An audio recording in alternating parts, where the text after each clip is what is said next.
Hey, what's going up, guys? Today it's PT Son coming at you.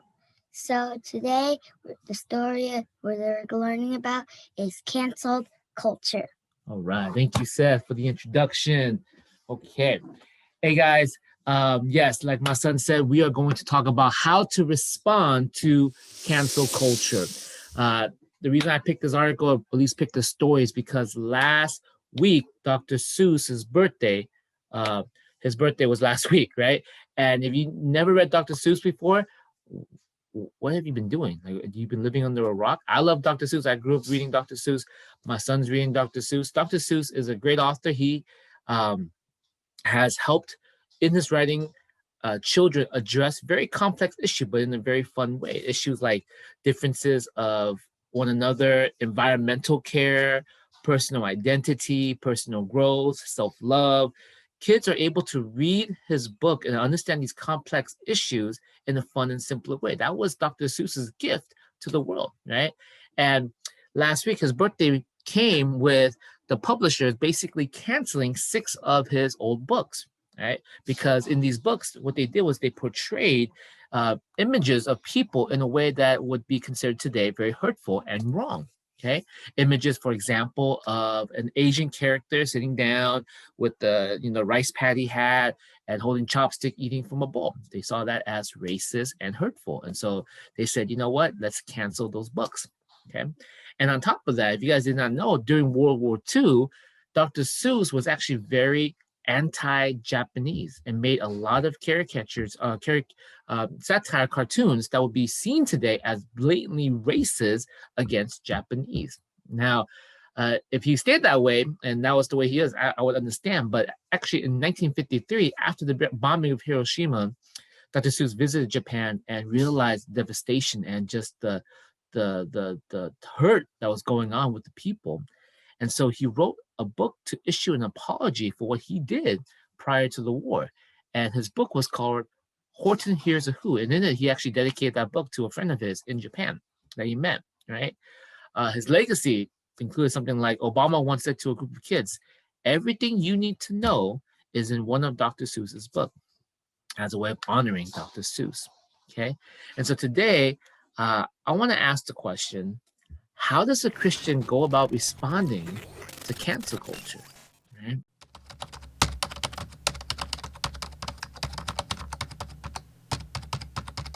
Because on one hand, it's more than just canceling books here. And it's more than just canceling of what to read and what not to read. There's something deeper going on. And as a believer, how do we deal with this cancel culture that's become so prevalent in our society? Now, the argument here is this. On one hand, cancel culture, for the first time in history, people in positions of power, people in positions of influence are being held accountable for the mistakes they've made, right? For the things they've done, for the crimes they've done.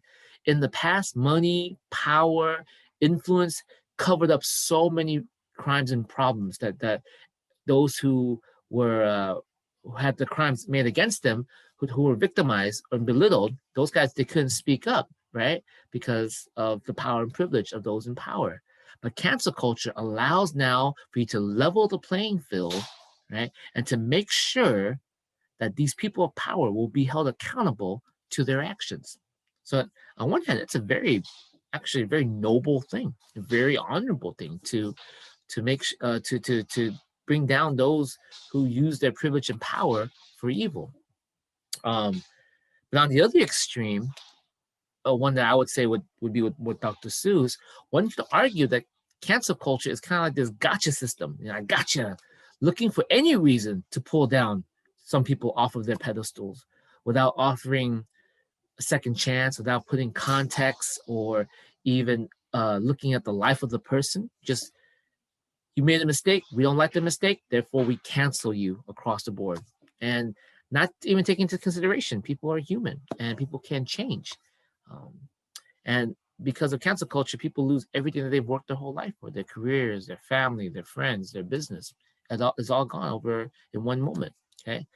As a Christian, how do we balance this? How do we balance on one side accountability and on the other side compassion? That's my thing. How do you balance this stuff? And so today, that's my pastoral. I'm gonna give you my pastoral take on this, okay, as best I can. So here we go. To live as Christ during cancel culture, you have to remember something first. It is impossible to be a believer in Jesus Christ and in any form exercise a spirit of moral superiority over somebody else. See, the moment you as a Christian think that you are superior than somebody else, then you have forgotten that you were a lost cause that was in need of saving, that you were in need of the death of Jesus Christ himself to save you. See, a Christian, we don't separate the world into good people and bad people. Christians, we know that the world is full of bad people and full of bad people who love Jesus Christ and saved by Jesus Christ. That's the way we see the world. That even the best person in the world, that when they do their good things, they do it for their own self-promotion and their own self-centeredness. Okay. And so you got to have that mindset. You have to have the mindset of the cross before you begin even to walk into this balance of compassion and accountability. So two things I want you to think about when it comes to cancel culture. First, check the context and the situation of the offense. So check the context. On one hand, check the context. And the other one is check the situation of the offense. Okay. First, look into the context. What was the context of the situation? Before I begin to like throw my judgment out, before I begin to exercise some sort of level of accountability, I have to ask the question, what was the context of this offense? See, it's silly to cancel someone over something that they did 20 years ago and have since regretted it and have spoken up against it. But because they did something in the past, and that past is not rubs people the wrong way today, let's just completely cancel them. You have to bring the context into the situation. I'll give you a great example. For example, like the judgment of beauty today. Look at the way you do your hair today, right? And then open your yearbook to how you look back in the days. Based on how you see beauty today, you would look at your picture in the yearbook back then and be like, man, what was I thinking? How could I have possibly even have that haircut, right? But guess what? When you had that haircut back in the days, you thought you were the ish. You thought you were good looking. You thought it was in style, and people had their hair like that. And so that was beauty back then. You know, you since regretted it now because you're like, oh, I like my hair now, and this is much better looking. But it's so silly to use the context of the past of today to judge something of the past. Okay, so before you go and keep someone accountable for something that they've done, ask the question, what is the context situation? But second thing is this, ask the question, is this a continual pattern of their lives? Is this a continual pattern of their lives? If it's not a pattern of their lives, I believe our approach needs to have a deeper nuance of grace, compassion, and forgiveness, okay? Especially if they're willing to own up to what they've done. Now, let me be clear here. In cases of something being a crime, so if it's not a pattern of your life, but let's say you killed somebody in the past, right? It's still a crime. So therefore, you still have to pay the consequences for the crime according to the laws that we have. And once you have done so, though, with compassion, you should be allowed to re-enter back into the folds of society and to partake in society, not to be completely annihilated in every possible way and made to pick up scraps for the rest of your life, right? Now, that's the case if it is a crime. But if it's not a crime, rather it's just bad taste in judgment or poor usage of words in the past, then I think as a believer, we should exercise compassion rather than to seek to annihilate the person. Have compassion, especially if they've regretted it and apologized for it, right? Now, that's if it was not a pattern for their lives. But if it is still a pattern for their lives, okay, then I believe it's something that you must deal with head on. That makes sense, right? If there's something that they've done and they continue to do it, and they continue to do it even to this day, you need to hold them accountable for that, and you need to call them out for it, okay? All right, so that's the beginning picture here. Before you balance this idea of compassion and accountability, right, you enter into the situation and you ask two major questions. What was the context of the situation? And two, is this a continual pattern for their lives? And you need to be able to deal with those two questions before you exercise any type of personal accountability on somebody. Now, in today's society, because people are so quick to draw the gun and, cancel someone, what about a situation when someone's view is so different from yours that you just feel like you need to separate yourself from them? Okay. What's the Christian view here? Before you let cancel culture cut the ties of relationship with someone, ask yourself, what is causing the rift between me and this person? Is the person causing you harm emotionally and physically? If they are, then you have to do what? Set up boundaries. You have to protect yourself. But even if you protect yourself and set up boundaries, don't cut them out of your life, right? You just gotta love them differently. Instead of loving them by being there all the time and letting them just kind of abuse you verbally and emotionally, love them differently. Find a way to love them in a way where they don't come to you in such a way where they can actually break you down emotionally and physically, okay? I love them differently, but don't destroy relationship. Don't cut relationship away.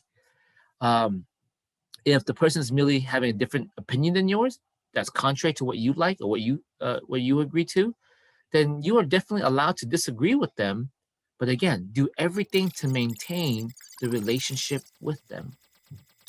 Even if it means that you have to give up your rights to do so, right? Give up your own personal sense of, I know this is right, but because I want to maintain this relationship, I'm going to, for the sake of loving on this person, for the sake of maintaining this relationship, I'm going to lay down my rights and just say, you know what, I'll walk with you during this journey. Okay. You can disagree sharply with people,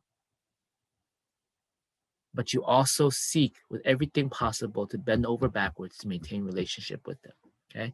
I kind of parsed this out a little bit better in my message from March 7th. It's called Let's Talk, Not Fight. And if you guys want to check out how I parse out the idea of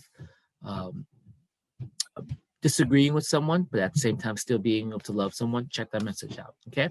Other than that, I hope you find this word of the week helpful, and I pray that you will use it to really show compassion, accountability, and maintaining great relationship with people. All right, guys, have a great one. I love you. I'll see you guys soon.